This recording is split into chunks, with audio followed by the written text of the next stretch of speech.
টাকলা হালাসুদ ছাগল হয়ে গেছে সব আমি মোবাইলে দেখাইতে আসছি আপনাদেরকে। আমি ওই দাঁত বাঁধা জবাব দিব আজকে। চলচ্চিত্র যতগুলো আজকে উল্টাপাল্টা বলছে সবাইকে আজকে। আপনি ইন্ডিয়াতে শুটিং করেন, কয় টাকা ইনকাম ট্যাক্সকে আপনারা দেন? 5 স্টার হোটেলের খরচ কত? সেই খরচটা তো ইন্ডিয়ার নেট নাই। সেন্সার কমিটি আমাদের কাছে কিভাবে পারমিশন কোথায়? তো বাপের কথা মুখ দিয়ে না করলে কি আমরা বুঝি না? তোর বাপে যে এত বড় বড় বাজেটের ছবিগুলো করি আজকে হলগুলো টিকে রাখছি, তোর কোন বাপ আছে নাকি হল টিকে রাখার জন্য? যে এত বড় বাজেটের ছবিগুলো আনে আজকে হল টিকে রাখছে কি? শাকিব খান যেটা হল টিকে রাখছে, তোরা অন্য যারা আর্টিস্ট আছে তাকে হলে ছবি কর। টাকলা তুই আমরা মানুষের লিনে টাকলা তুই ছবি আমাদের ছবি আমরা ছবি বানাবো, কিন্তু আপনার নিজের পকেট কিনা বলবো না যে আমার ছবি সুপারহিট।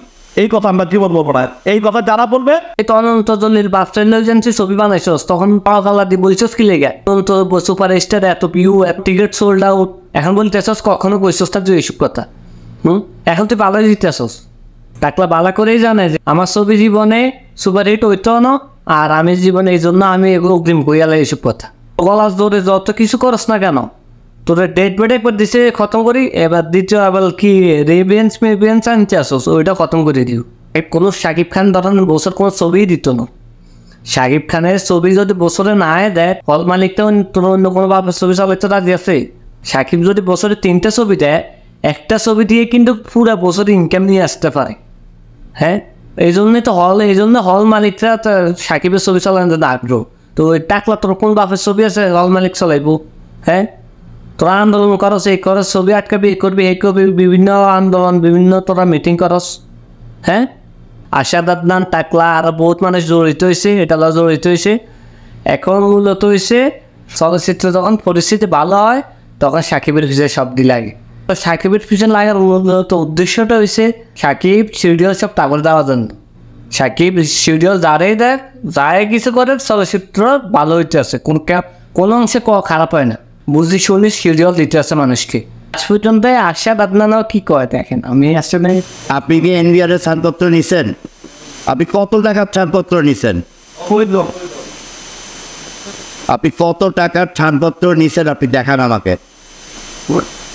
এটা যেখানে আসলে কোম্পানির জন্য অনেক সিনেমা সময় যাচ্ছে, সেখানে আপনি আসলেন এবং ইভেন্টস কিনেন। তার উপর ইভেন্টস অবশ্যই পাচ্ছি ব্রহ্মটা কিনে আসি দেখতে চাচ্ছি। আমি তো কত ইতিহাস পাওয়া যাবে বাংলাদেশের বাইরে ছিল বলে তো কত দিকের কোন 2-4টা বাপ আছে, ওই বাপগুলো কইছে ঈদের না আসার জন্য। আর এখন বলতে আছে সে দেশের বাইরে আসছিল, এখন বলতে আছে সে দেশের বাইরে আসছিল, এই জন্য সে ঈদে আইতে পারেন। কত বড় বার্তা শালাফুত, কত বড় বার্তা শালাফুত। পাওয়া যাবে থাকবো সবাইকে পাঠা চলে যাবো।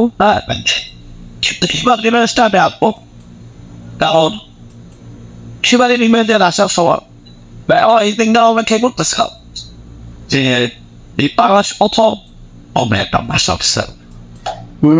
আবার শুরু হয়ে গেছে মুখে সাবাস জোর আবার শুরু হয়ে গেছে। এবার ওই ডেড বডির 3 হাত এক ঢুকছে, এটা দুপুর 3 হাত। আমি কইলাম তো, আমি সাথে বলছি যে সাকিবের সিজনও লাগানো না, সাকিবের সিজনে যতগুলো লাগে সাকিবের আইস পর্যন্ত তাই কেউ আটকে তো দেখতে পাচ্ছে না।